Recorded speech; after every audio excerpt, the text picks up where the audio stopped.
What's good? It's King Kai. You already done read the title. In today's video, we're gonna go over the deadly Chidori from Naruto and how to achieve it in real life. If you're new here, I do videos like this all the time, so if you're interested in what I have to offer, go ahead and subscribe to the channel. This video idea was suggested by Balmy Fish. Although he originally asked for Chidori's stream, after a lot of pondering, I was thinking, I can't help you, buddy. I couldn't think of nothing. But I had plenty of ideas for Chidori, so make sure you stick around. The Chidori, also known as 1000 birds, reminiscent of the sound that it makes, is an extremely lethal technique created by Kakashi Hatake. The user channels their lightning chakra so greatly that it becomes visible for all to see. And after some time of concentration, the user runs towards their enemy, thrusts forward, and pierces their target, usually resulting in fatal damage. This is a powerful assassination technique. But like all great things, it has some drawbacks. The Chidori must be done quickly, and the user can only travel in a straight line. The reason why this is an issue is because the user moves in a tunnel vision-like state. This makes it enormously easy for the opponent to counterattack them due to the predictability in their movement. This is why I never use it in Storm 4, because you can't hit nobody with it. But there's a bright side. Users with the Sharingan can completely omit this drawback due to the Sharingan's enhanced visual prowess and ability to predict enemy movement. Now done giving you the sauce on the Chidori, what do we need to do in order to achieve it in real life? So if you've been paying attention in class, we know that the Chidori is an assassination technique and the energy is concentrated in the hand here. You'll have to train your fingers so they become strong enough to penetrate, pause, and pierce through your enemies. Forewarning, the fingers are very small and very fragile, obviously. So if you're not really used to training this, I would go very, very, very slowly because you might break your fingers and that's no good.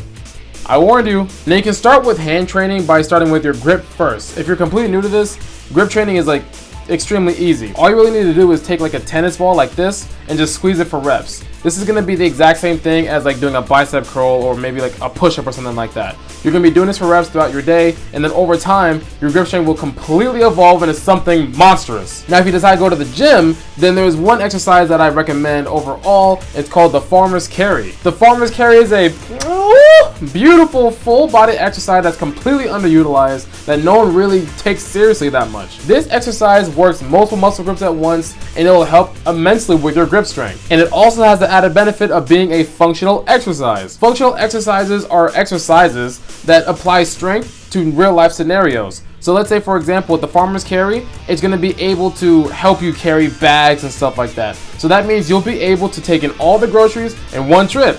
Congratulations. Now, a calisthenic way of training these fingers are going to be a little bit more advanced, so I would advise with caution. And if you're not used to this, you'll probably want to save this for the back burner for now. That is going to be the fingertip push-up. We're getting into pretty risky territory here, so if you're not used to doing this, I would highly suggest you do all your training beforehand and then get to this eventually. The fingertip push-up is going to be a great way to add extra load to the forearms, strengthen the ligaments in your hands, and obviously transfer that same strength to your fingers. If you're up to the challenge, go ahead and add the fingertip push-up to your regimen and see what you can do. I remember back in high school, I was the only one who could do this kind of stuff, and everyone else would try to do it themselves.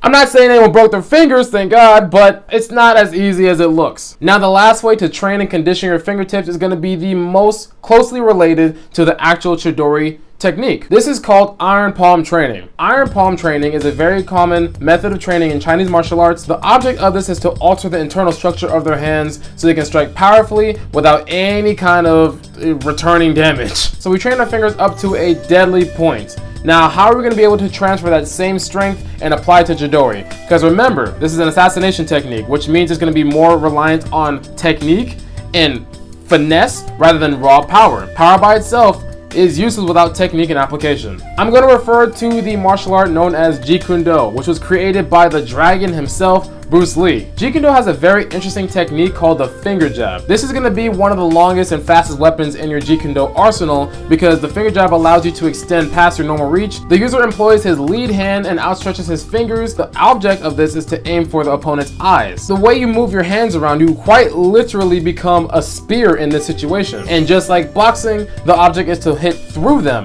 not necessarily meet them where they are, which is very reminiscent of the Chidori, which is made to pierce through the target. Now, I'm going to go over really quick how to properly do the finger jab because I don't want you guys to break your fingers. So like you have your fingers here, right? You can either bring your fingers in together like this and bring your thumb in. Now, it's creating that spear that we're talking about. It also makes it easier to aim with your fingers. Or you can also take your middle finger and bend it like this. Remember, you want to keep your thumb in here too, because if it's outstretched and you miss, you will break your thumb. The great thing about this technique is that it gives you a lot more range with your jab, and it also disorients the enemy, so you can hit them a couple times with your combinations and Shadow Clone Jutsu the hell up out of there, because you're not trying to be in a fight for too long. You might die. You can practice the finger jab with some regular shadow boxing so you get your form together, or you can also get a partner and you guys can wear some goggles and practice aiming the finger jab technique. Now, after we have sewn together all of our training, conditioning, and techniques, you have mastered the Chidori. Now, don't go trying to kill your best friend with it, okay? Thank y'all for watching. I really do appreciate it. If you guys enjoyed, then drop a like on the video and subscribe to the channel. I do videos like this all the time and it's a lot of fun. I love anime as well as self-improvement and fitness, and I talk about that a lot on this channel. So if you're interested in that, go ahead and subscribe to the channel as well. Welcome to the family. Remember, this was suggested by a viewer in the comments, so if you have something that you'd be interested in seeing,